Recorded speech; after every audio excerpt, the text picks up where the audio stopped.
La verdad que es un placer estar por aquí. Agradezco los buenos oficios de Ana Di Meola, que está ahí presente, con quien tenemos un recorrido de muchísimos años, ¿no?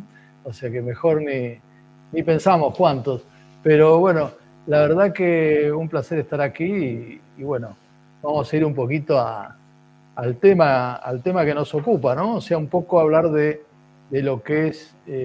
a mí me gusta hablar de todos los temas, ¿no? O sea, estos van a encontrar una fuerte impronta prácticamente todos los proyectos que voy a presentar, o sea, me van a disculpar, voy a ser autorreferencial, voy a hacer un recorrido un poco de mi historia, que a mí me sirve siempre para ir hilando un poco los distintos conceptos. Y, digamos, vamos a hablar de la energía. La energía me parece un tema importantísimo y ahí, como dice el título, la energía como fuente de vida y conservación. Nosotros la vida tal cual la conocemos, por lo menos lo que definen los biólogos, porque me imagino que hay otros formatos de vida que escapan a nuestra comprensión, que probablemente tal vez en el futuro se puedan ir develando, pero la realidad es que la vida tal cual la conocemos depende de la energía. Cualquier sistema necesita energía para funcionar y obviamente nos encontramos con que la energía, en el caso de la vida, es fundamental. Nosotros, bueno, voy a ir directamente a la presentación. Vamos a compartir acá la pantalla y vamos a empezar a ver un poco. Vamos a ayudarnos vamos a ir un poco al principio, acá. Y bueno, acá en este título, como yo decía, la energía como fuente de vida y conservación, dos cosas me interesa plantear. Acá tengo un proyecto que se llama Proyecto Biosfera y que en este proyecto muchos de mis trabajos nunca terminan con un nombre concreto, sino que muchos se inician con la palabra proyecto porque de alguna forma son interminables, inacabables. Nunca llega a un puerto determinado, sino que siempre está en proceso. Son trabajos en proceso, en progreso y que van avanzando. Pero bueno, en este caso, el proyecto Biosfera consiste en colocar un ecosistema, concretamente, en un espacio totalmente cerrado. En ese espacio cerrado, el objetivo es que nosotros nos hagamos preguntas, ¿no? Preguntas tales como ¿cómo es que las plantas pueden sobrevivir estando en un ambiente totalmente cerrado? ¿De dónde sale el oxígeno? Esas son las preguntas tradicionales.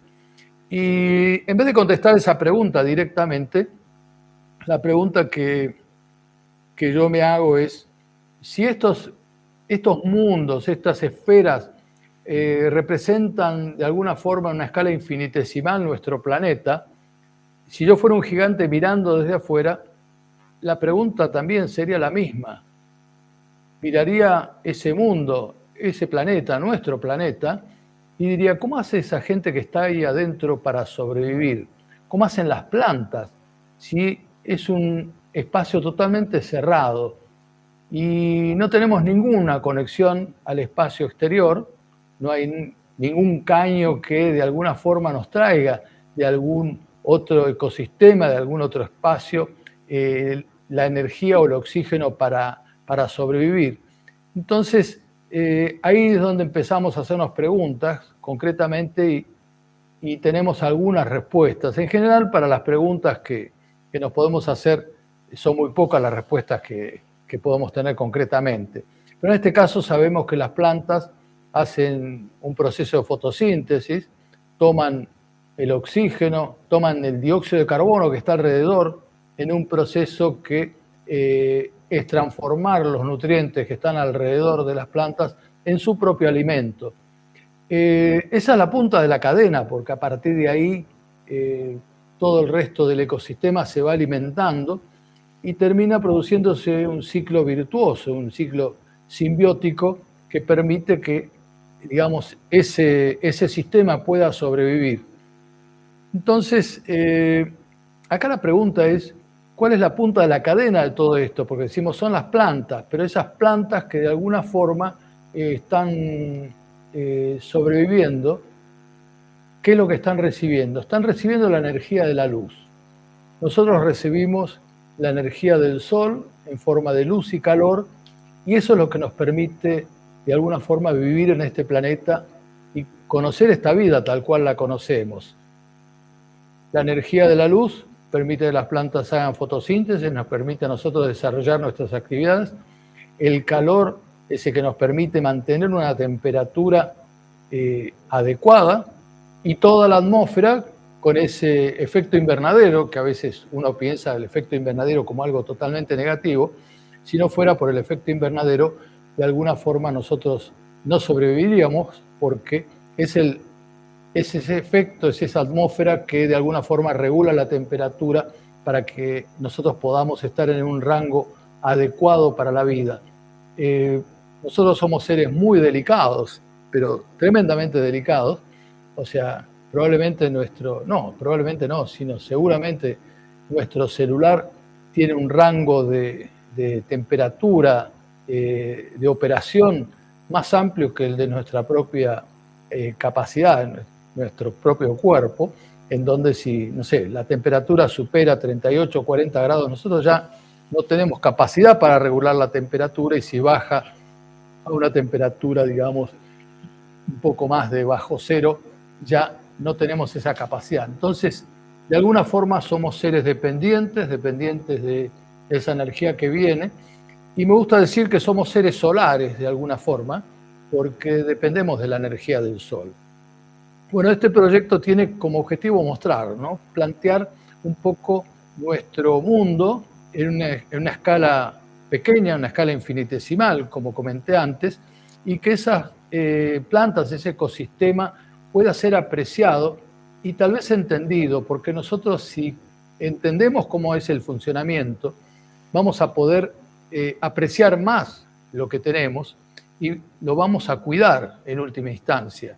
En esa esfera que representa nuevamente, como les comenté, nuestro planeta, los recursos son limitados, no son infinitos. Cuando nosotros salimos al espacio exterior, vemos todo ese cielo, eso nos parece como inacabable, y a la escala humana nos parece imposible que nosotros podamos impactar en el planeta. La realidad es que somos 8.000 millones que estamos desarrollando muchísima actividad, y por ende estamos impactando en el planeta y produciendo cambios a escala global que de alguna forma van a determinar la vida de nuestras próximas generaciones.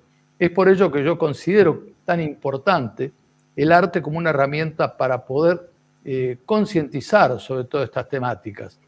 El proyecto Biosfera se ha desarrollado en muchos lugares. Esta, por ejemplo, es una instalación que está en la estación Correo Central, en el subte de la ciudad de Buenos Aires, y también tiene asociado un proyecto educativo que de alguna forma, bueno, todos mis trabajos de alguna forma tienen un sentido educativo, tiene esa cuota de divulgación de la ciencia, pero en un formato artístico. Porque a mí me parece muy interesante o muy importante rescatar lo que es la parte artística,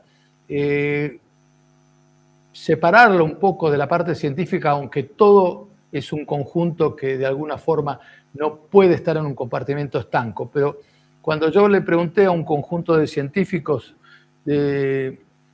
digamos, del CONICET, hace un año más o menos, en una charla que estaba dando, y le pregunté ¿cuántos de ustedes están abocados al cambio climático? Y la mitad de las personas estaban trabajando en el tema, y le pregunté cuántos artículos habían leído sobre el cambio climático esa semana, y sabían cuántos artículos habían salido, pero ya no habían leído ninguno más. Es como que ya es un tema que nos cuesta entenderlo, no nos cuesta, digamos, escucharlo, ya nos hemos cansado un poco de esa temática.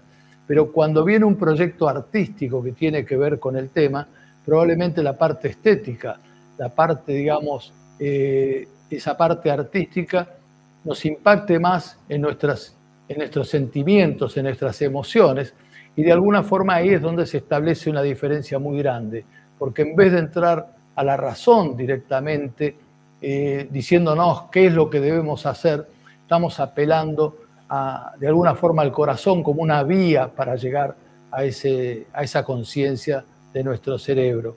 Entonces, el trabajo con chicos es importante porque son los agentes de cambio. Es un proyecto que nos permite con mucha facilidad que cada uno pueda hacer su propio ecosistema, armarlo y evaluarlo, observarlo, y ahí sí tal vez aplicar lo que es el método de observación científica y hacerse cargo de alguna forma de ese mundo que ellos mismos han generado. Acá, bueno, he puesto un video de la última presentación que se hizo del proyecto Biosfera en Arabia Saudita. Entonces, cada lugar, digamos, se va modificando. En este caso hicimos 4 ecosistemas diferentes. Tomamos un ecosistema local, un ecosistema extraño, alienígena, un ecosistema intervenido por el hombre, las plantas que vendían, inclusive después empieza a ahí una imagen de unas plantas tecnológicas de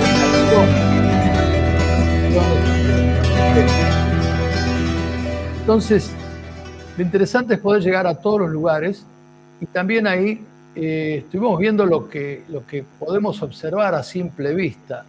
O sea, nosotros evaluamos si una planta está bien por el color que tiene, por el verde, por lo que podemos apreciar con nuestra capacidad de visión. Pero ¿qué pasa cuando vamos más allá y podemos tener esa capacidad tecnológica hoy de hacer una observación a través de un microscopio? Nos encontramos con un nuevo mundo, un mundo que es absolutamente increíble y tremendamente biodiverso, en donde encontramos todo tipo de microorganismos que realmente son increíbles. Entonces la idea es, vamos a ver acá si hay un pequeño video, si carga el videito, si tenemos suerte, si ahí está. Entonces, este es, por ejemplo, una pequeña gota de una de las biosferas, en donde pudimos, de alguna forma, capturar cómo ese protozoario que está ahí se mueve, y hay otros más pequeños, como un mundo totalmente, increíblemente apasionante. Bueno, acá vamos ahora a unas pequeñitas que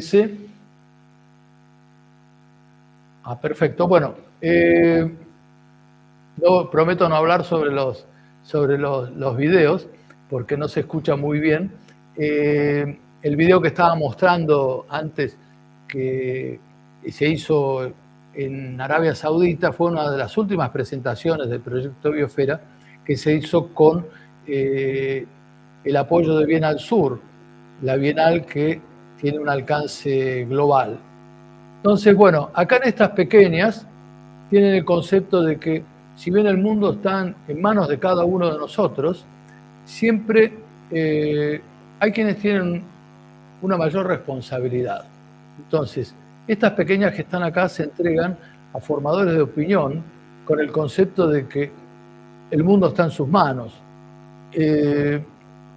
Igual no me parece sacarnos nosotros la problemática de encima, sino decir, bueno, nosotros somos parte del problema, todos somos parte del problema y todos somos parte de la solución. Pero hay quien tiene una mayor responsabilidad. Pero con estas pequeñas biosferas tuve una situación que fue bastante interesante. Cuando estaba haciendo el proyecto en un lugar en España, en Zaragoza, el curador de la muestra dice, bueno, no veo que tengas en tu página web en venta estos pequeños mundos. Y yo le dije, bueno, es imposible o no corresponde tener en venta esos pequeños mundos porque de alguna forma representan nuestro planeta. Y la Tierra no está a la venta. Entonces, en vez de decir, bueno, qué interesante el concepto, dijo, bueno, en realidad sos un egoísta porque la gente no puede acceder a ese pequeño mundo.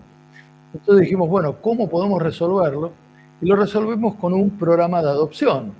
El programa de adopción que es, eh, conseguimos por un lado una serie de instituciones que apadrinan el proyecto y se genera una serie de pequeñas biosferas que luego se entregan en forma gratuita a aquellos que van aplicando ese programa de adopción y que tienen que asumir el compromiso de cuidarlos, porque en realidad cuidarlos es cuidar nuestro planeta. Bueno, voy a ir un poco más rápido porque yo me entusiasmo y empiezo a hablar de cada proyecto, pero vamos a seguir con este concepto de la energía. Ahí lo que pudimos ver hasta acá fue todo un poco la energía como de alguna forma es una fuente de vida, ¿no? La vida, digamos, está relacionado con esa energía. Y también hablamos de la conservación. Yo creo que la conservación, que la podemos tomar, por supuesto, de un punto de vista ambiental, en donde hablamos de conservacionismo porque queremos mantener, digamos, nuestra naturaleza, nuestros ecosistemas para el futuro. También podemos hablar de la conservación como la energía, como elemento de conservación por excelencia. Siempre hablamos de eso, de que hemos escuchado hablar de que nada se pierde, todo se transforma, y de alguna forma la energía siempre está en constante transformación y evolución. Y acá, bueno, vamos a un proyecto que tiene que ver con energía eólica, y también se llama Proyecto Utopía, porque se hizo en Antártida, y esos 3 molinos que están ahí tuvieron como objetivo, en el momento de la instalación, enfriar el glaciar. En este caso, el glaciar Buenos Aires, que es el glaciar que está cerca de la base Esperanza. Entonces, esos molinos generaban electricidad y alimentaban unas placas, unas celdas Peltier, se llaman así, que una cara se enfría y genera entonces en este caso generaban hielo. El objetivo es que estos molinos de alguna forma ayudaran a producir hielo para conservar ese glaciar. Esa tarea, que es imposible, terminó dándole el nombre de alguna forma a esos molinos, y esos molinos se llamaron...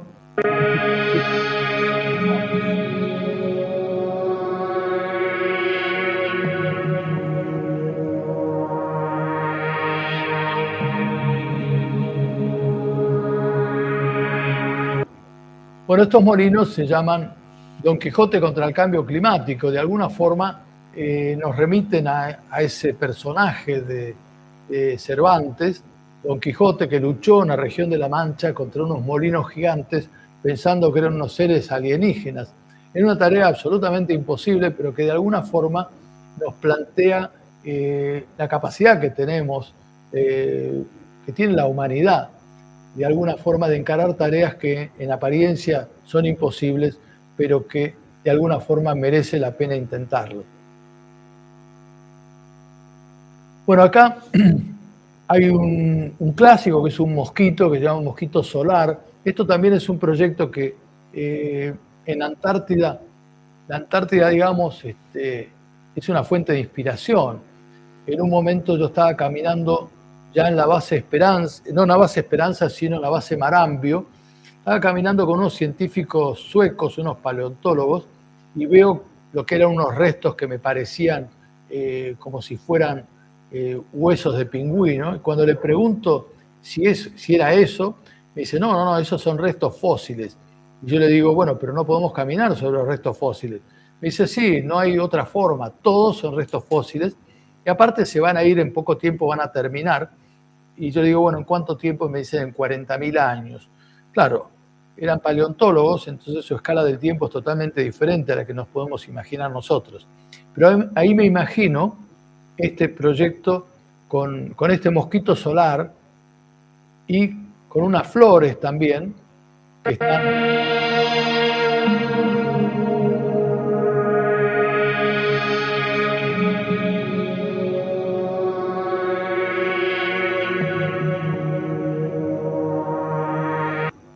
Bueno, también con unas flores solares, y que de esa forma arma un proyecto que se llama Extinción Creación, porque la Antártida era hace 50 millones de años un vergel, y hoy sabemos que es un desierto blanco. Entonces, la pregunta es, ¿qué pasaría si con nuestra capacidad, volviendo a la tecnología, pudiéramos a través de el conocimiento de la biotecnología y diversas formas generar una nueva biodiversidad y también volver algunas de las especies extintas a la vida a través de esa tecnología? Entonces, extinción-creación tiene que ver con eso. Y lo interesante, lo importante, es que tanto las flores solares como el mosquito solar están, digamos, funcionan gracias a la energía justamente del sol, y el sol es lo único que ha permanecido inmutable en esos 50 millones de años de los cuales estamos hablando entre la Antártida, vergel, jungla y el espacio de hoy. Bueno, acá vamos a un contrapunto. Recién estábamos en Antártida, el mayor reservorio de agua dulce del mundo, y acá en este proyecto que funciona con energía solar, armamos un robot que va al lugar más seco del mundo determinado por la NASA.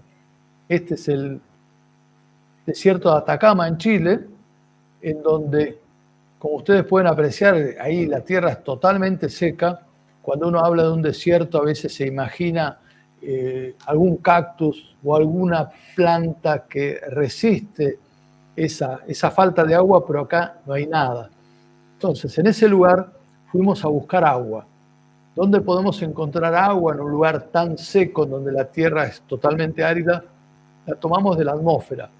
Y volvemos a utilizar ahí estas celdas Peltier, pero en este caso para condensar la poca agua que hay en la atmósfera y tratar de producir un nuevo ciclo virtuoso en la naturaleza, un ciclo tecnológico en donde, así como el calor del sol, el sol evapora el agua del desierto, el sol, al incidir en los paneles solares, produce electricidad y alimenta estas celdas Peltier, que vuelven a condensar el agua que está en la atmósfera y la puede recuperar para poder, digamos, utilizarla o recuperar o cambiar ese desierto. La realidad es que después de haber presentado el proyecto, una señora que trabaja en San Pedro de Atacama y está utilizando un método ancestral que es para capturar el agua con una trama de tela, un tejido.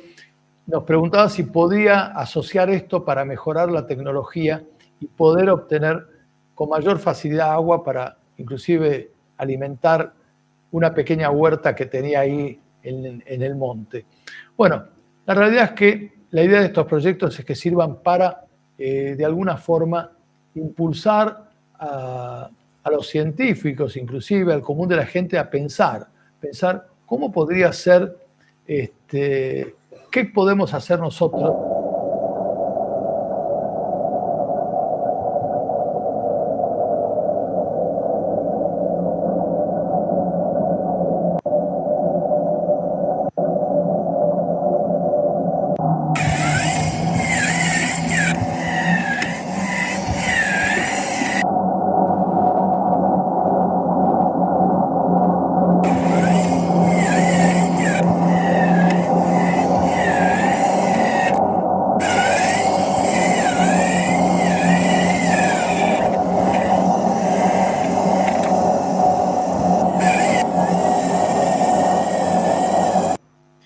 Sí, ahí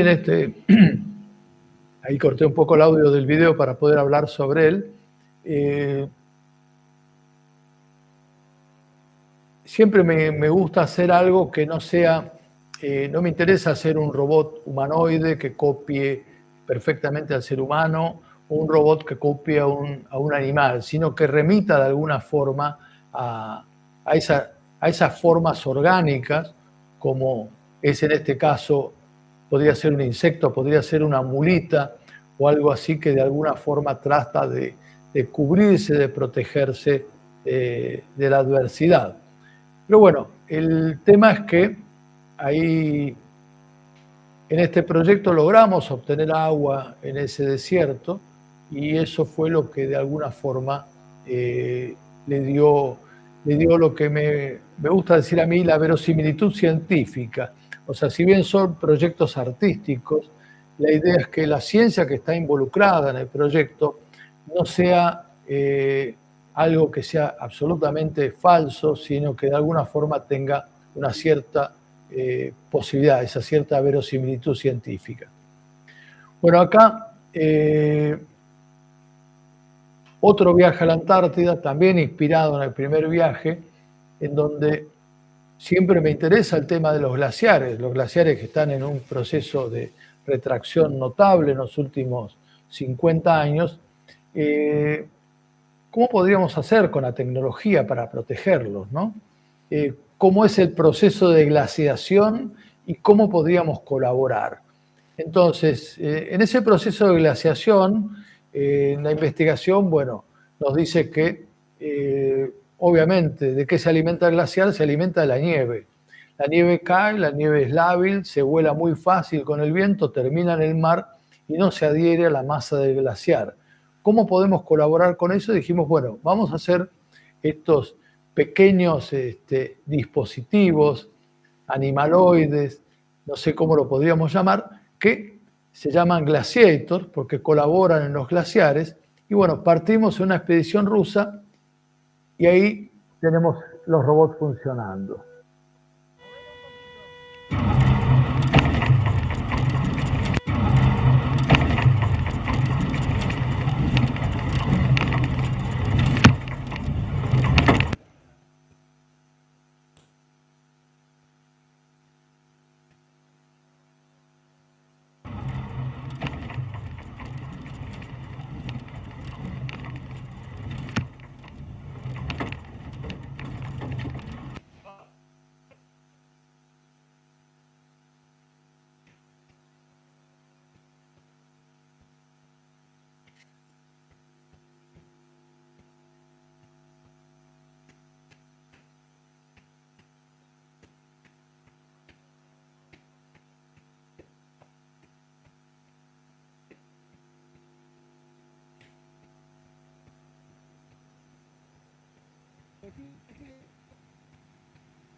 Bueno, estos robots que de alguna forma tuvieron un desarrollo muy corto lapso, tuvimos que hacer un desarrollo tecnológico importante, son del 2017 y bueno, primero lo que hacían es, uno le daba las coordenadas y trabajaban en un cuadrilátero, de alguna forma pisonando la nieve para mejorar ese glaciar, para que, digamos, incrementara su masa y no la perdiera como consecuencia del calentamiento global. El tema es que es interesante porque a posteriori de este proyecto, que volvemos a repetir, es un proyecto artístico, 4 o 5 años más tarde, científicos argentinos desarrollaron un robot para la Antártida para, de alguna forma, hacer investigación y tenían las características, de alguna forma eran las mismas que este robot, más allá que tenían un formato obviamente más simple y más científico. También otra cosa que nos pareció interesante para comprobar el robot, hace no mucho tiempo se encontró un mamut congelado en la zona de Siberia y hace rato que los científicos están tratando de ver la forma de poder recuperar esa especie extinta, desarrollar, completar el ADN que tiene, al mejor estilo Jurassic Park, e implantarlo en una elefanta para ver si pueden volver con esos mamut, poblar la zona de Siberia y de esa forma también que los mamut puedan colaborar en ese proceso de glaciación. O sea que esto que parecía algo insólito, de alguna forma tiene un correlato científico de acuerdo a los estudios que se están haciendo. Bueno, el robot sí tiene un grado de complejidad importante y acá hay algo interesante porque estos dos robots terminan juntándose en una feria en Roma, la Maker Faire, que es una feria que junta a todos aquellos que hacen cosas, a los makers, Y en este caso nos había invitado desde el punto de vista artístico un curador para la Maker, lo que era Maker Art, donde el arte se encuentra con la tecnología. Entonces dijimos, bueno, ¿qué es lo que podemos hacer? Son dos desiertos, tenemos por un lado el desierto blanco, donde, como comenté antes, el mayor reservorio de agua dulce del mundo, y en contrapunto el Rabdomante en el desierto de Atacama, el lugar más seco del mundo. Entonces hicimos este encuentro de los dos desiertos, donde están conectados justamente por la utopía del agua. Así que bueno, los robots siguen su misión, no es solamente haber estado en la Antártida y haber hecho la instalación, sino transmitir el mensaje en distintos lugares. Glaciator estuvo en la Bienal de Venecia, en el pabellón antártico, estuvo también en Austria, en Ars Electrónica, estuvo en Milán, bueno, en distintos lugares, y el Rabdomante, bueno, también circula ahí por donde puede, ¿no? Con su andar medio extraño, pero cautiva sobre todo a los chicos cuando está circulando en un espacio público. Y acá, bueno, vamos ahora a otro proyecto, es un proyecto también eólico ambiental, donde el objetivo en este caso fue ver la posibilidad de poder generar agua dulce, agua como para poder de alguna forma cultivar, regar un jardín para cultivar algún tipo de hortalizas, algún tipo de elemento, en un lugar donde se está utilizando mucho la extracción de agua de la tierra a través de pozos y de esa forma la esponjosidad que tiene la tierra al sacarle la presión hacía que se empezaran a hundir. Las casas se estaban hundiendo, había algunas que estaban prácticamente 1,5 metros debajo del nivel de la tierra. Este es un lugar en Taiwán, una comunidad de pescadores que se llama Chenlong, en donde fuimos ahí a trabajar también un proyecto artístico que se desarrolló en el lugar, donde se hizo un molino y se trabajó con una serie de botellas recicladas, con las cuales hicimos toda una tubería. Esta tubería lo que permitió es evaporar el agua que iba circulando, que bombeaba el molino, circulaba por ahí adentro a través de una media caña. Esa media caña, realmente media caña, una caña partida al medio, se evaporaba el agua y el tubo ese exterior volvía a recuperar el agua de una forma destilada, y acá iban quedando en las tuberías los granos de sal que habían salido del agua de mar directamente. Con lo cual volvemos de vuelta a esa posibilidad. Ver los granos de sal en ese lugar, para mí fue la prueba científica de que esto estaba funcionando. Después, por supuesto, vinieron los lugareños y me dicen, ¿cuánta agua podemos generar por día? Le digo, yo no tengo ni idea. A mí me invitaron acá por un proyecto ambiental. Si a ustedes les interesa, hagan los estudios correspondientes a la parte tecnológica. Lo interesante de todo esto es que también, volvemos, se sumó todas las escuelas y todo al proyecto artístico, y ahí hicimos una serie de molinitos de viento que perfectamente funcionaban y de alguna forma era la parte atractiva del proyecto. Lo interesante es que uno de los chicos que está ahí, cuando a mí me dicen que me van a asignar el 6º grado, me dicen, ahí vas a tener el trouble kid, el chico que tiene problemas, y resulta el chico que tiene problemas era el que me ayudaba a mí después de hora del colegio en el taller que había montado, y realizó unos proyectos impresionantes.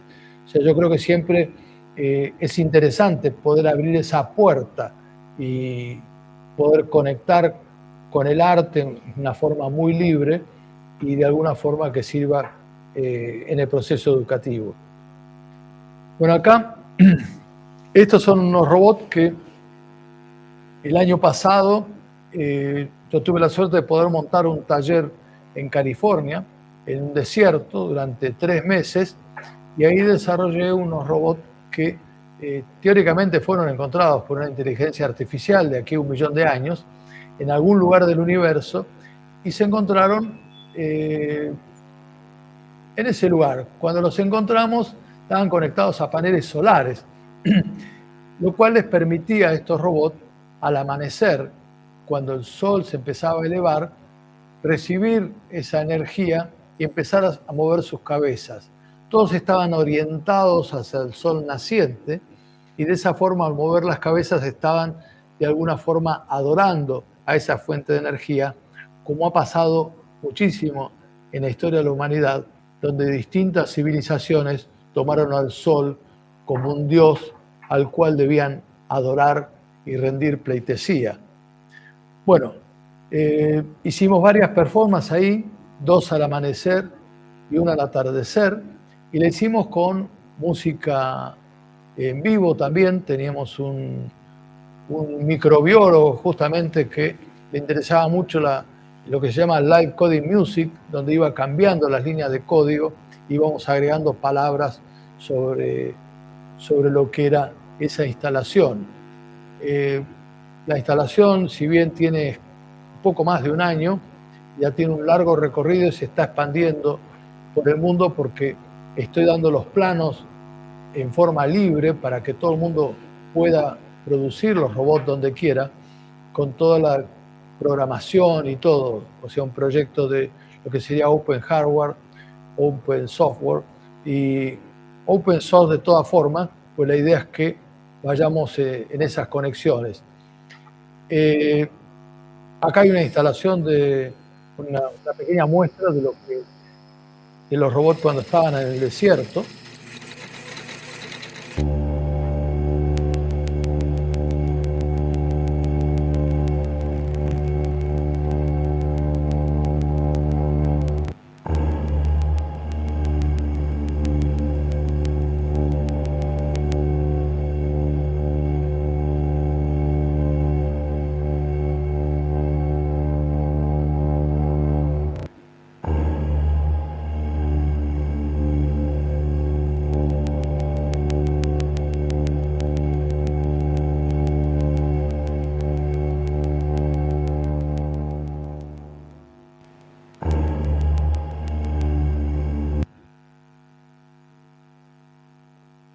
Bueno, de todas formas, ahora a mí me gustaría mostrarles, vamos a ver si nos vamos un poco fuera de la presentación. A ver. Quiero ver si puedo ir a uno de los...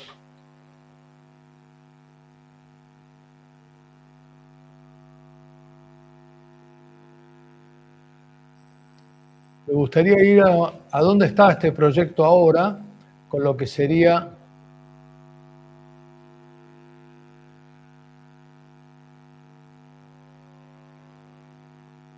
Vamos a ver si lo encontramos acá. Acá está. Vamos a compartir ahora.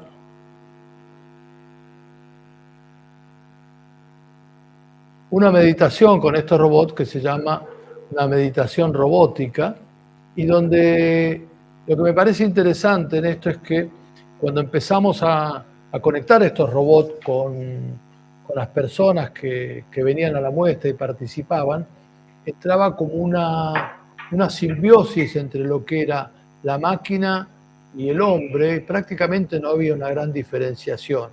Entonces empezamos a hacer, a partir de abril, hicimos la primera presentación de lo que sería una meditación robótica, y ahora le hemos agregado también una música en vivo de un yogi que de alguna forma ejecuta una serie de instrumentos como para conectar aún más con este proyecto. Ahí les muestro el video.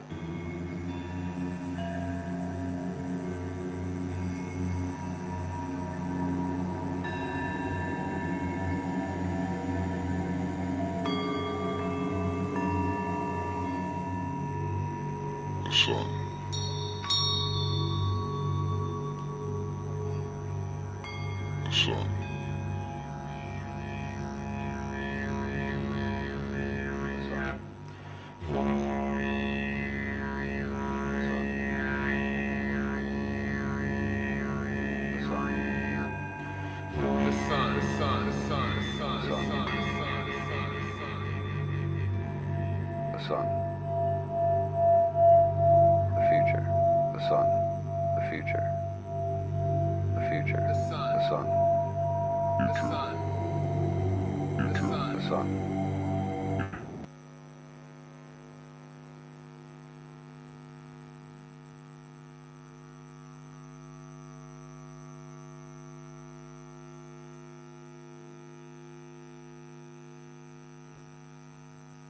Bueno, vamos a seguir donde habíamos quedado, pero vamos a ir rápidamente a ver un poco algunas obras, instalaciones finales. Esta es una obra que se llama Sunflower, Centinela del Cambio Climático. Es una obra del 2007, hace mucho tiempo. Una flor solar que se abría al amanecer, seguía el sol constantemente, tiene una dimensión importante de 6 metros de diámetro, emplazada en Ushuaia. Y bueno, con el grado de dificultad de estas obras tecnológicas que se hizo un compromiso en esos momentos con el municipio, y la verdad que bueno, al final con todos los cambios políticos y todo, hace muchos años que entró en un estado de abandono, y hoy hay una serie de concejales que quieren volver a ponerla en valor como para rescatar esto que fue un emblema para Ushuaia, y el interés es que así siga, sobre todo ese centinela del cambio climático, que de alguna forma nos mostraba cómo debemos ser todos testigos de lo que está pasando y no simplemente que nos quede como algo que está pasando en los medios y no pasa en la realidad. Bueno, hoy estamos con otro proyecto también que ya está absolutamente en proceso con el Museo Quinquela Martín en Buenos Aires, y estamos desarrollando una serie de robots que son una suerte de cyborgs porque llevan plantas en su interior y de alguna forma van a hacer el intento de mejorar de alguna forma el riachuelo en ese proceso de recuperación en el que está ahora. La idea es colaborar, mide variables como la cantidad de oxígeno disuelto en el agua, que es fundamental para los peces, y otras variables como la temperatura, calidad del agua, pH, y bueno, la idea es que estos cyborgs solares estén desarrollados para fin de año, y trabajamos con 5 escuelas. Una primera escuela que es la escuela Maestro Quinquela, que está al lado del Quinquela Martín, y que trabajamos con los alumnos y han desarrollado ya un manual de este robot para enseñarle. Los alumnos son de los últimos años de la escuela secundaria y le van a enseñar a los alumnos de las escuelas primarias cómo producir estos robots, de alguna forma interconectarlos para que de alguna forma sirve también como un programa de concientización. Y acá, bueno, un poco para terminar, en donde yo quiero mostrar un poco la importancia del arte como un espacio para divulgación, para, digamos, un canal que no podemos dejar de utilizar para transmitir todas estas problemáticas ambientales. Les voy a mostrar un video de la biosfera que se desarrolló en la primera instancia para una muestra que se hizo en Cambridge en el 2020 y que en estos momentos está en exhibición ahora en Asia, y que formó parte también del video del encuentro que se hizo en Glasgow sobre cambio climático, creo que hace 3 años. Ya me he perdido un poco. La verdad que yo trabajo con un documentalista que se llama Nico Muñoz y con Fredrik Bernhard, que es otro documentalista de Estados Unidos, y los dos van realizando distintos tipos de videos que pueden ver que están disponibles por ahí, pero bueno, solamente para cerrar les voy a mostrar un poco y después abrimos un espacio para discusión y para preguntas.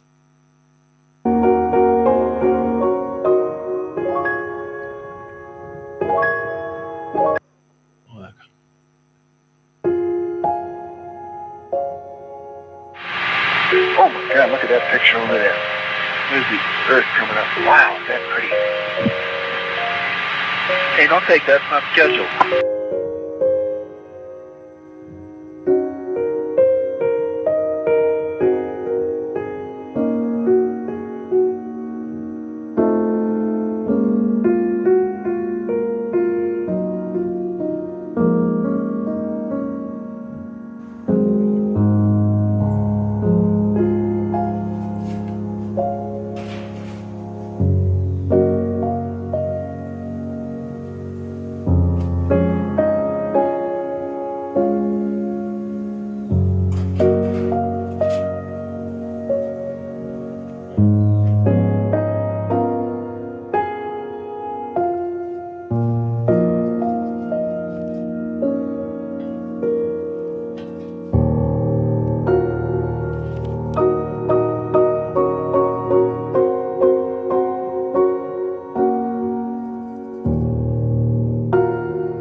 Bueno, ahí estamos.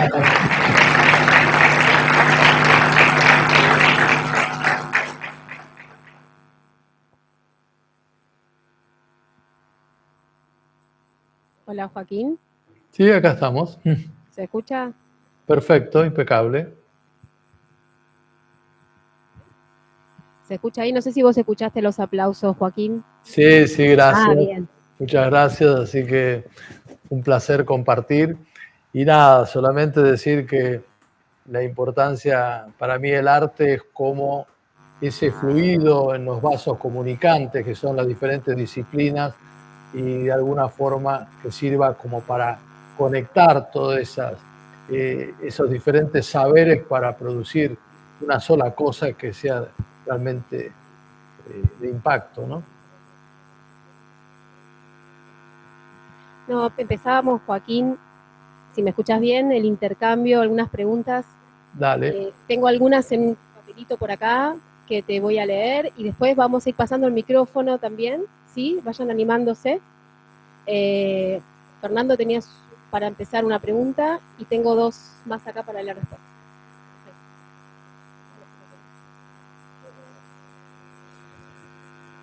Si te parece, Joaquín, te hacemos 3, 4, vas contestando y hacemos ronditas, así se van animando los que todavía no levantaron la mano para hacerte alguna pregunta. Bueno, primero, Joaquín, que nada, agradecerte, la verdad. Ahí te escucho más o menos, ¿eh? ¿Me escuchás ahí? ¿Me escuchás mejor? Ahí mejor. Da. Primero agradecerte, fantástica todo lo que hemos visto, así que desde ya ha sido hermoso poder presenciar todo esto. Joaquín, tengo como dos consultas. Una es porque, bueno, muchas veces te escuché en la charla decir, presentamos, hicimos y demás. Quería saber un poco cómo conformás el equipo de trabajo en una cuestión tan aparente a primera vista difícil de asociar entre arte y ciencia, y después cómo trabajás los proyectos para que no caer en que la ciencia sea un elemento decorativo del arte o mejorar visualmente lo que estás haciendo como proyecto científico con arte, sino que sean una conjunción de ambos con la misma valoración, ¿se entiende? No, perfectamente. No, yo creo, bueno, primero, con respecto al equipo de trabajo, es un equipo siempre multidisciplinario que, de acuerdo a las necesidades, se va moldeando también, ¿no? Pero bueno, por ejemplo, bueno, acá está tanto Ana como Emilce que trabajamos juntos y avanzamos en lo que es el manejo global de los proyectos.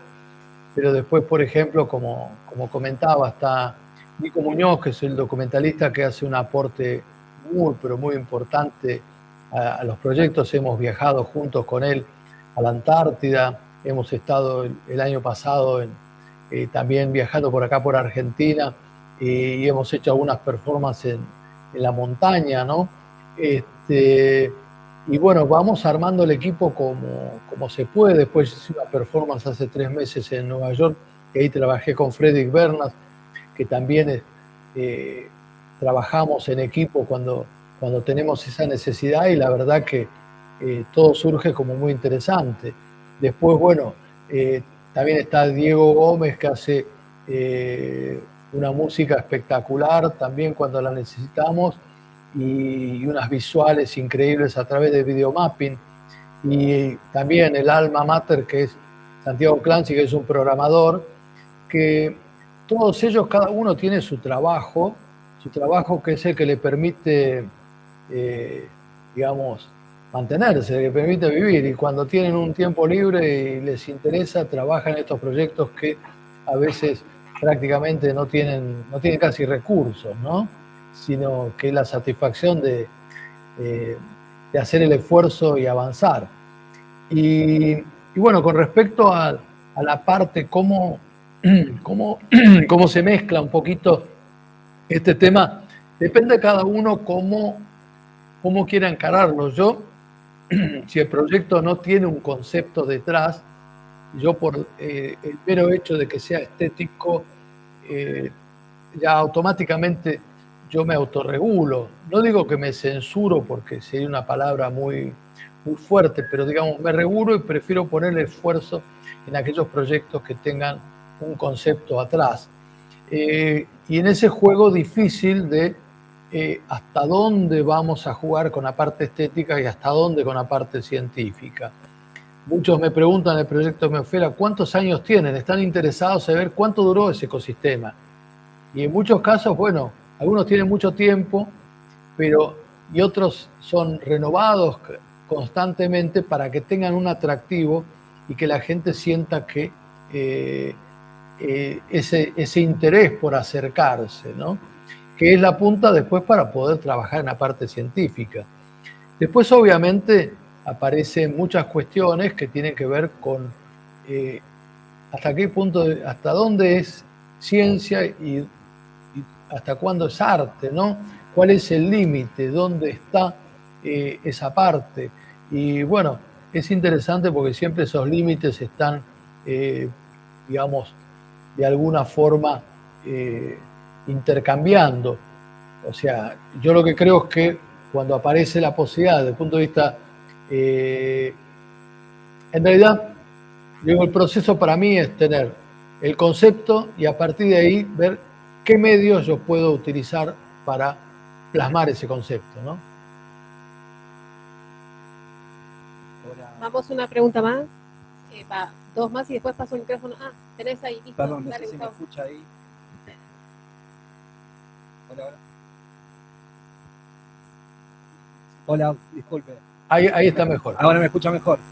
No, un poco la pregunta linkeada a la que planteaba también respecto a la materialidad.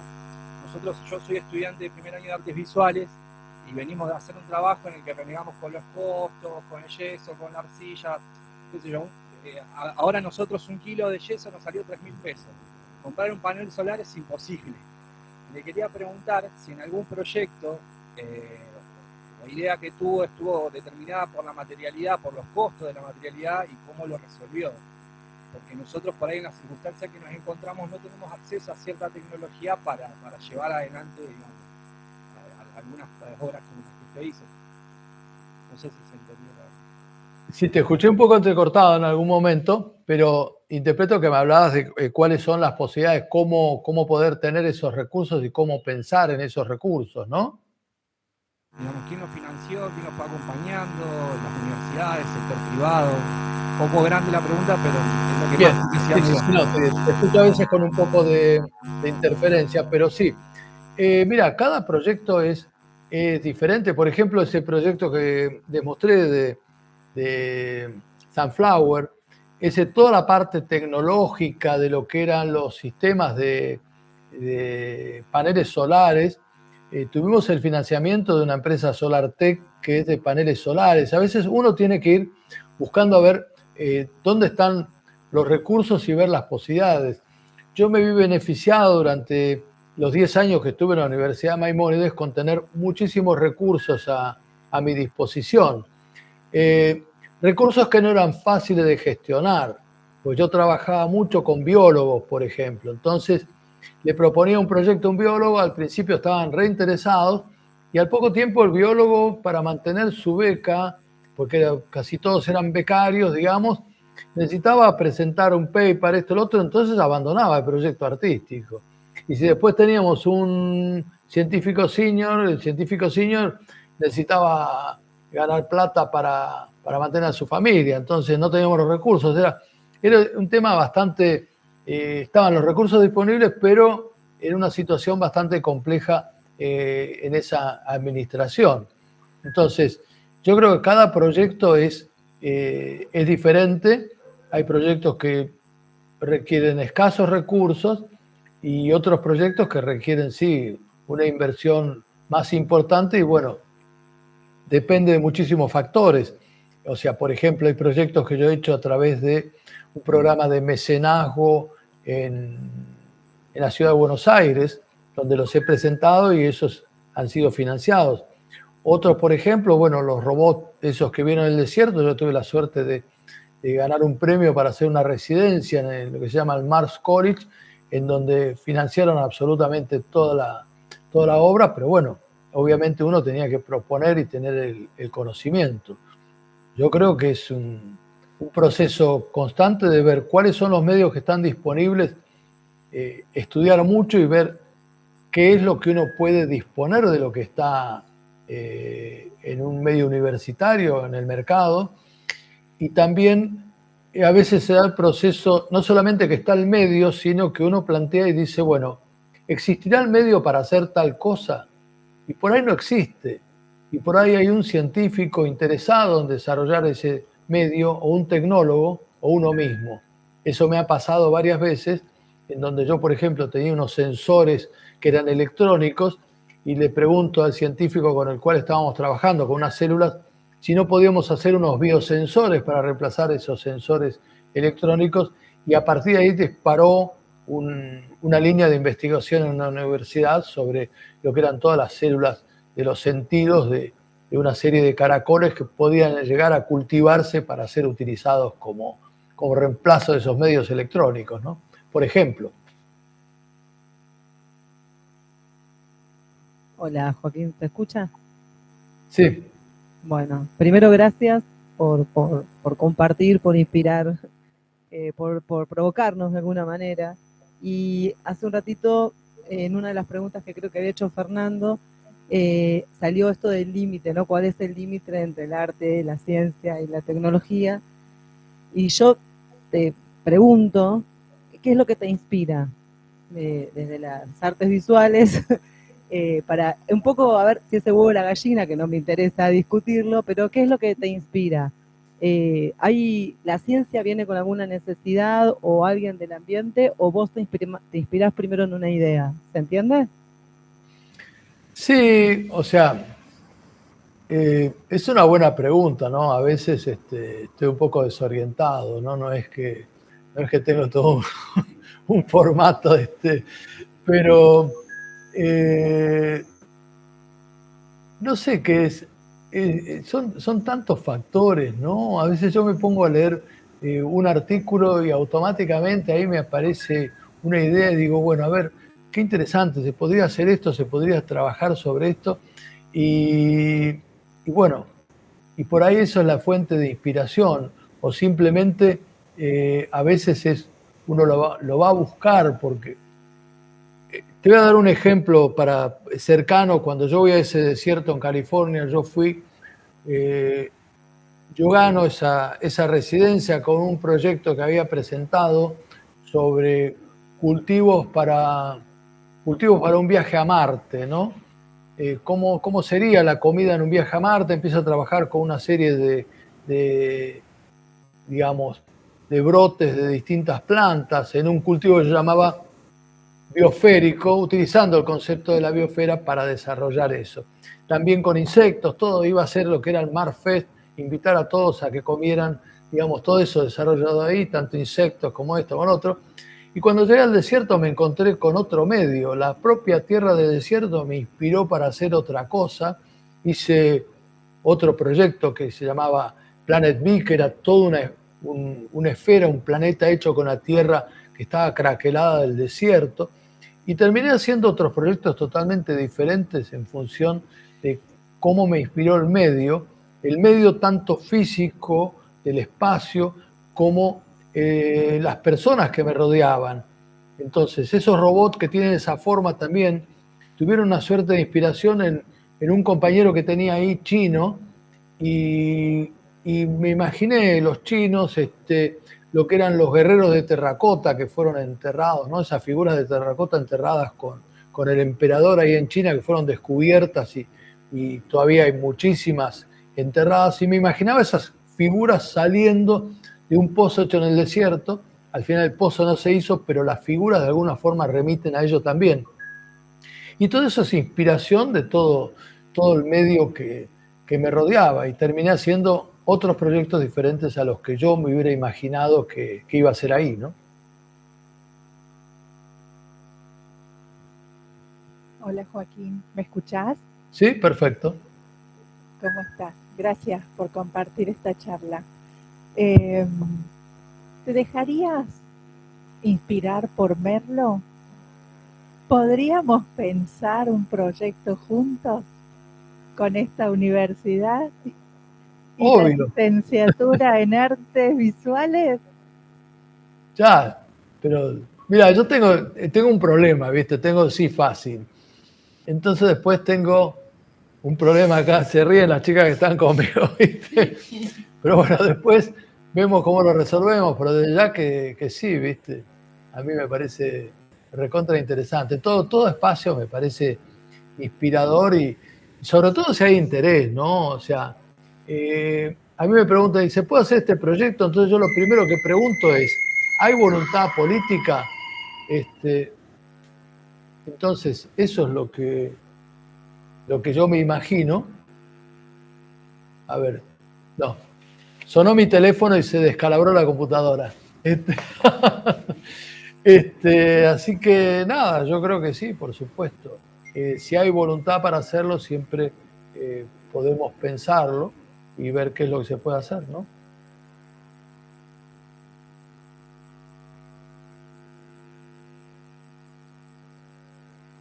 ¿Se escucha? ¿Se escucha?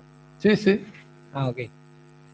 No, a mí me remitió mucho a un cuento que se llama Micromegas, el tema del mundito y esta cuestión de cómo percibimos la naturaleza o el ambiente en general. Y es una pregunta que me surgió más como personal para usted. ¿Qué es cómo se inspiró en lo ambiental, habiendo tantas ramas del arte? Unir tecnología con entorno, con conciencia ambiental, nada, es como qué significa para ustedes eso, o qué percepción tiene sobre el entorno y todas estas cuestiones que hoy en día suceden, ¿no? Sí, yo creo que es todo un proceso también. A mí siempre me preguntan, me dicen, ¿vos siempre fuiste ambientalista?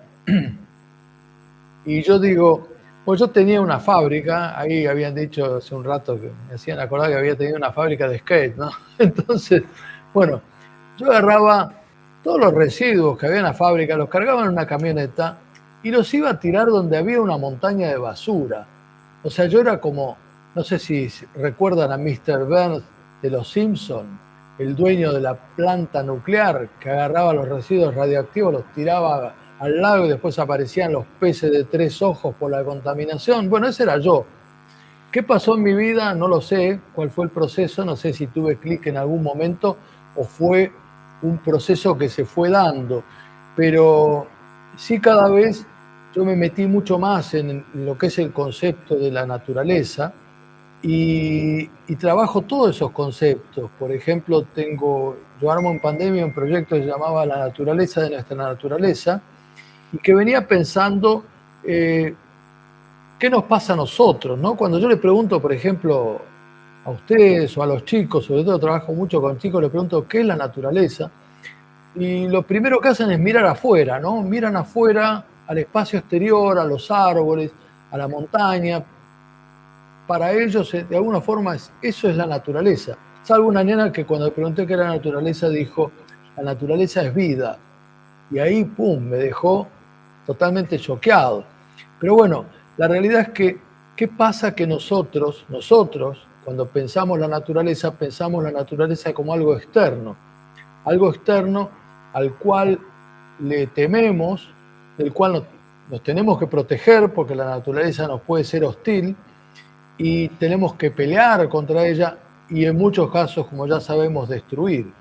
Y nos olvidamos que nosotros somos naturaleza pura, en donde todo lo que sucede en nosotros es parte de esa naturaleza. Entonces yo creo que teniendo en cuenta todo eso, ¿cómo no voy a trabajar en proyectos que tengan que ver de alguna forma esa conjunción de todo lo que somos nosotros y con un compromiso también hacia el futuro, hacia las generaciones futuras, para ver si le podemos dejar un hábitat, por lo menos tal cual nosotros lo recibimos, ¿no? Ni siquiera digo mejorado, ¿no?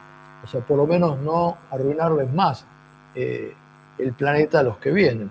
Entonces, bueno, aparece toda esa cuestión también de compromiso y de interés por la naturaleza, ¿no?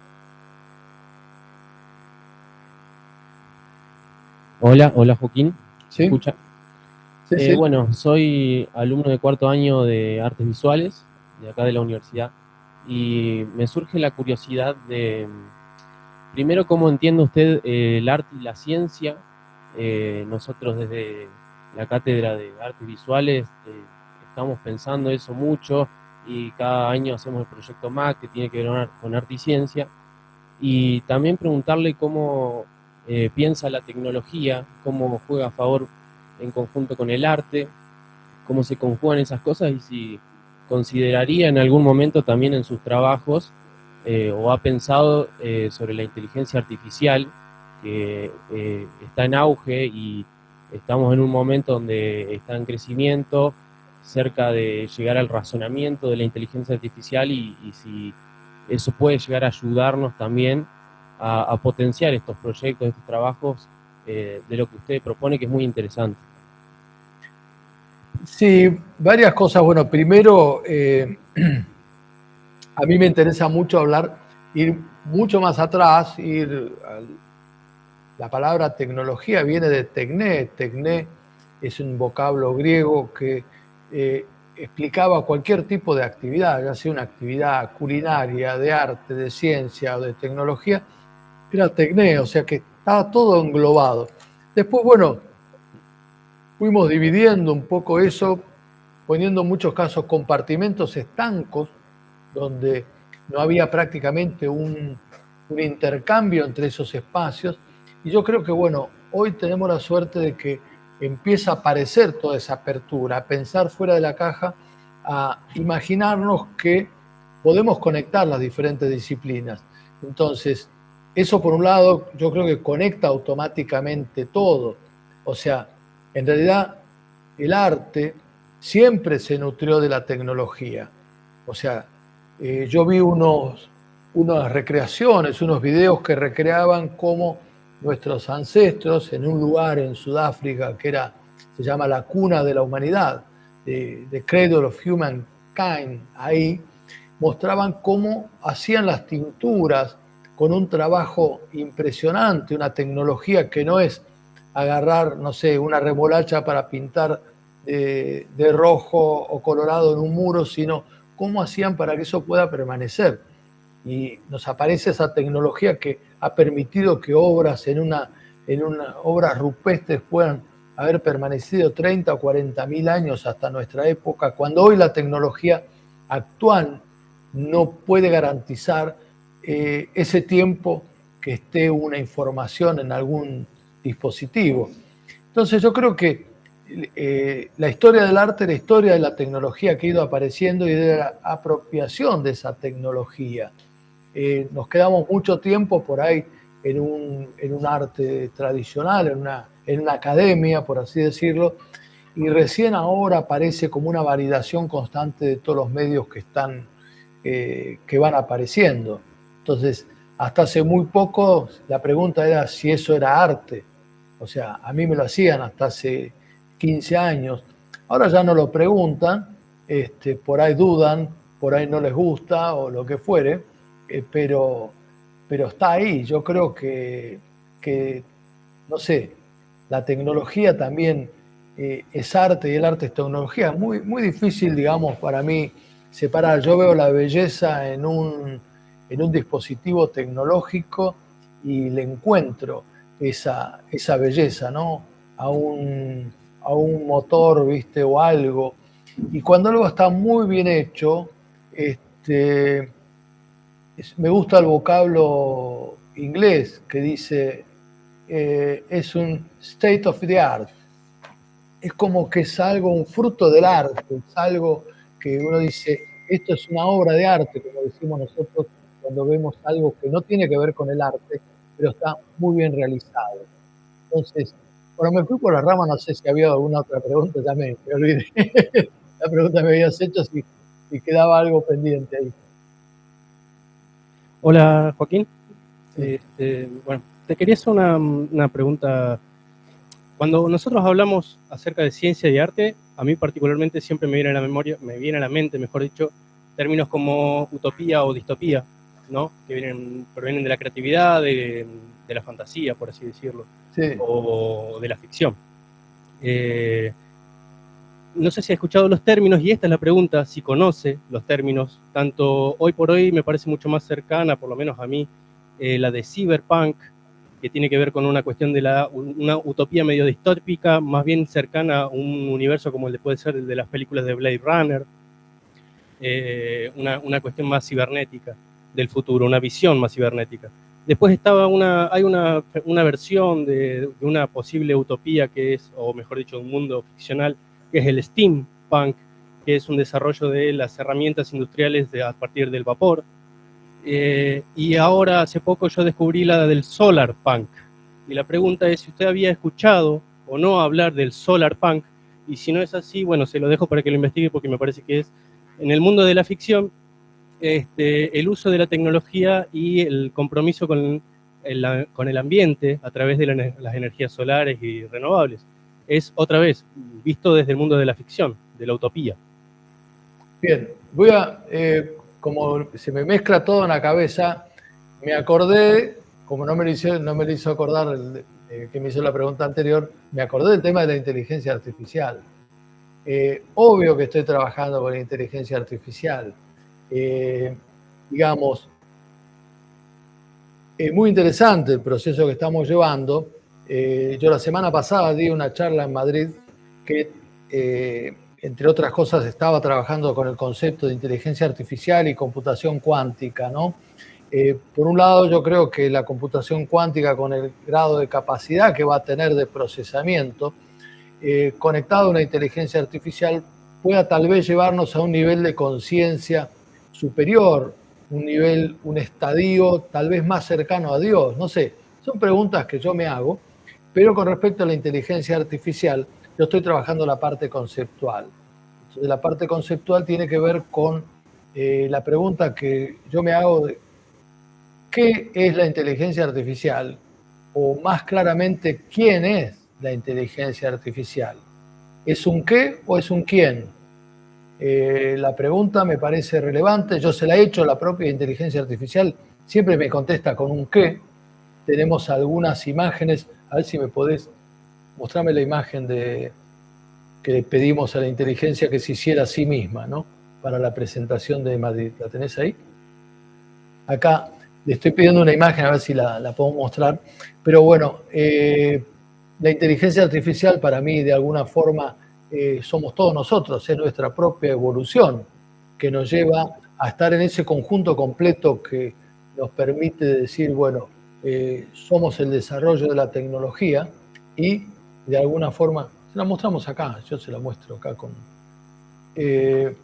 entonces, cuando le pedimos que se representa la inteligencia artificial a sí misma, termina esta imagen que de alguna forma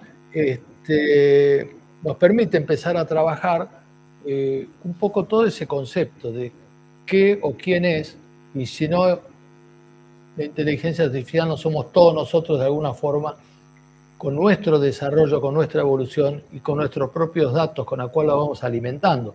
Bueno, a partir de ahí hay muchísimo para trabajar desde el punto de vista conceptual, y cómo termina eso después en un proyecto artístico habrá que ver.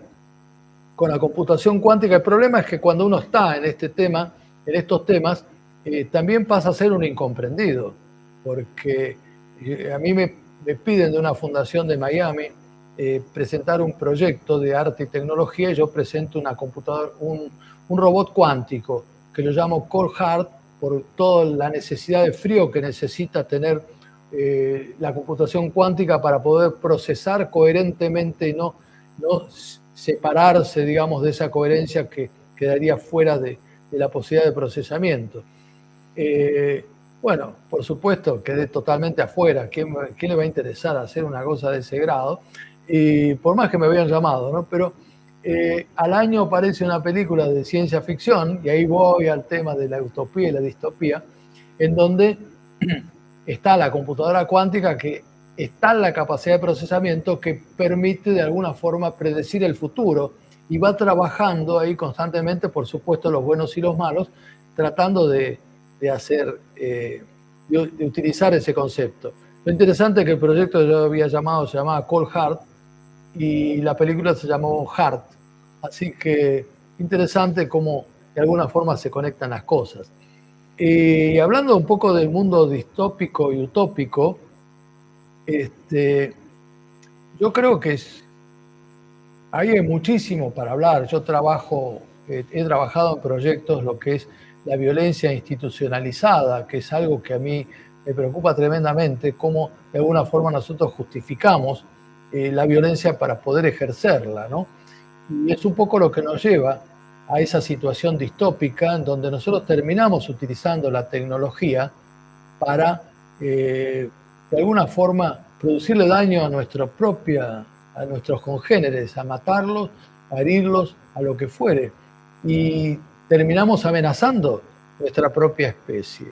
Entonces, es interesante cómo se usó la tecnología ayer para poder disparar una serie de elementos, ¿no? Los Vipers que se dispararon por, no sé, una cantidad impresionante simultáneamente, y eso no es nada comparado con lo que es la evolución, digamos, que ha tenido la sociedad desde mediados del siglo pasado con el descubrimiento o con las pruebas de, digamos, de reacciones atómicas que terminaron en las bombas de Hiroshima y Nagasaki. Por eso yo tengo un proyecto que se llama From Doom to Boom, que tendría que ser el Doom, está basado en lo que se llama el Doomsday Clock, que es el reloj del juicio final. En el año 47 del siglo pasado, los científicos pusieron en marcha lo que se llama el reloj del juicio final, tomado en una escala de tiempo al estilo de Carl Sagan, que toma todo un año calendario, digamos, la historia del universo, y dice que faltan 7 minutos para el fin de la especie humana, porque se acaba de abrir la caja de Pandora y lo primero que se hizo con la tecnología que estuvo disponible fue matar a cientos de miles de personas. Entonces, hoy ese reloj que se había puesto a 7 minutos en el año 47, a principios de este año, se puso a 90 segundos como consecuencia de la situación de Ucrania y Rusia. Y todavía no estaba el problema en Medio Oriente que se ha generado ahora. Y tampoco estaba la amenaza de Putin de decir que Occidente se equivoca si no piensa que no vamos a usar armas nucleares. Entonces, bueno, no me quiero extender en todo eso, pero sí, trabajo entre esa distopía y la utopía, y me parece, por eso muchos proyectos se llaman, como el proyecto de la Antártida se llama Proyecto Utopía, pero no dejo de descontar la realidad en que vivimos, ¿no? Pero bueno, apuntemos a la utopía y, como digo siempre, ojalá nunca alcancemos la utopía, porque si alcanzáramos la utopía tendríamos todo y por ahí nuestra vida perdería sentido, ¿no?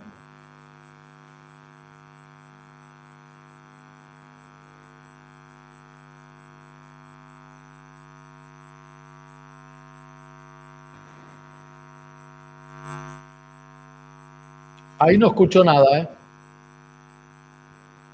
A ver ahí, hola. Sí. Ahí está. Bueno, que muchas gracias por compartir tantos años de trabajo.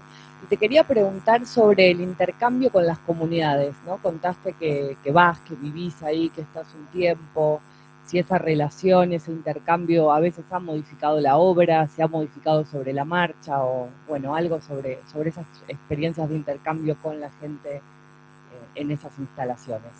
Y esta va a ser la última pregunta, ¿no? No, me encanta, ¿no? Eso, digamos, justamente a mí me parece que lo más interesante es el intercambio con las comunidades. Bueno, recién me hablaban de Solar Punk. Obviamente que yo soy un Solar Punk, porque lo primero que cuando llegué a California, construimos toda una instalación en medio del desierto y la instalación tenía una cantidad de paneles solares impresionantes, ¿no? Había paneles solares por todos lados. Bueno, yo me dediqué a instalarlos. Después, como vieron que yo tenía capacidad de instalar, de armar, que se me empezaban a pedir cosas, terminé haciendo hasta una barra para el bar. Pero bueno, esa fue mi participación directamente con la comunidad. O sea, que construimos ese Solar Punk, esa comunidad solar, digamos, estaba muy unida y muy interesante. Y compartí muchísimo.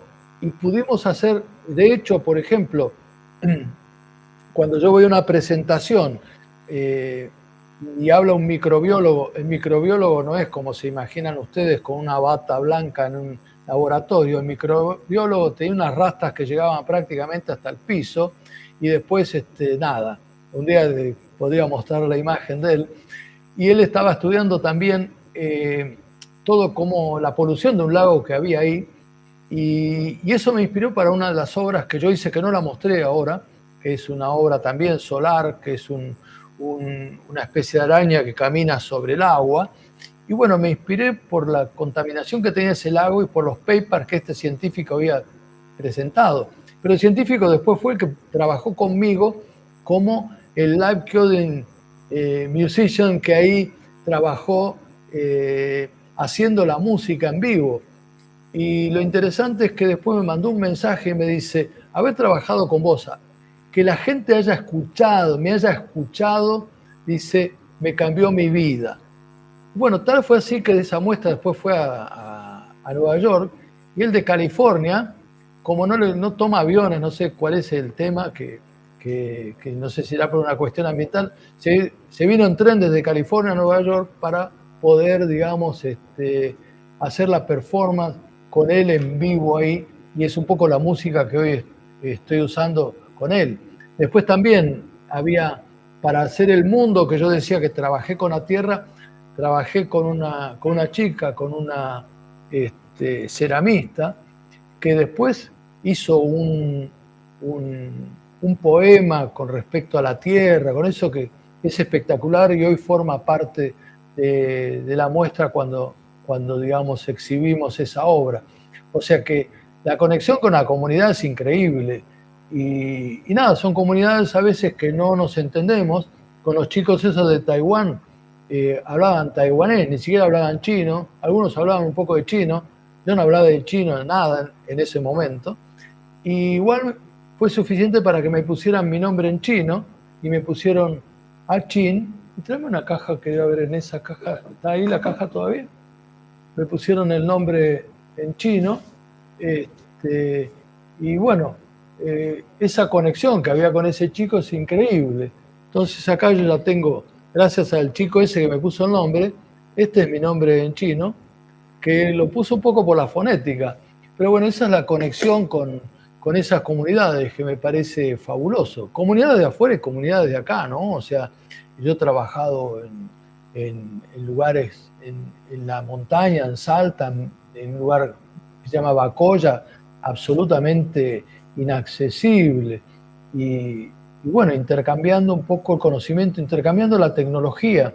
Yo ahí trabajé con la comunidad haciendo unos hornos solares y aprendí también cómo hilar lana de oveja o de digamos, de llama, usando una herramienta muy simple, se llama la pusca, que se va girando para hacer hilado, y que después esa misma pusca la encuentro en el Museo Provincial en Laponia, en Finlandia, y digo, chao, el mundo está totalmente conectado. Y cuando vuelvo a Jujuy y lo comento, me dicen, vos tenés que leer Viracocha el Vikingo, que era un poco el dios que pensaba. Bueno, está todo conectado y la verdad que es fabuloso y me parece increíble ese intercambio, ¿no? Joaquín, gracias. No te queremos robar mucho más tiempo, pero te digo 3 cositas nomás. Primero, si tenés ganas de hacer un último comentario o reflexión para cerrar la actividad. Después, tanto a vos como a todos los presentes, recordar que estamos haciendo esta charla con vos, cerrando el periodo de preparación de las propuestas para la muestra de Arte y Ciencia 2024, que va a ser el 15 de noviembre. Invitarlos a todos y a todas que por supuesto estén, participen. Es una actividad muy importante que año a año se renueva en la universidad y por supuesto que se proyecta futuro, con lo cual todo lo que nos llevamos de hoy y las ganas que nos deja además conversar con vos será para mejorar las próximas ediciones y por supuesto dejarte nuevamente la invitación para, en el caso de que sea posible, poder tenerte por acá el 15 de noviembre. Ya hablaremos oportunamente de ver si está dentro de las posibilidades de tu agenda y también para que sigamos pensando con vos, con los presentes, con los que se vayan sumando, cómo ir mejorando esta vinculación entre arte y ciencia desde una universidad nacional pública gratuita como es la Universidad Nacional de los Comechingones en esta región tan próspera y con tantas potencialidades para unir estos dos mundos maravillosos del arte y la ciencia y por supuesto siempre invitarte y convocarte y que sientas que están los brazos abiertos para que nos ayudes a seguir pensando y reflexionando. Si tenés ganas de decirnos alguna cosita más para cerrar y entonces ya después te despedimos. Bueno, no, simplemente agradecerles a ustedes. Siempre vieron que a mí me gusta compartir, me gusta hablar, es algo que me parece re interesante. Y bueno, yo creo que nada, como a veces me gusta decir una reflexión, sobre todo en temas ambientales, que a veces la gente se siente desahuciada o que ya que hay científicos que descreen. Y yo digo, bueno, a mí me gusta decir, debemos hacer algo, aunque no sepamos los resultados, porque si no hacemos nada, ya sabemos los resultados. Así que bueno, adelante y a conectarnos y aprovechar esa pluralidad y esa transversalidad que nos puede enriquecer a todos y sobre todo en un ámbito educativo que sirve para inspirar a todos aquellos que pasan por sus, digamos, por sus aulas, ¿no? Así que bueno, adelante y cuenten conmigo para lo que sea.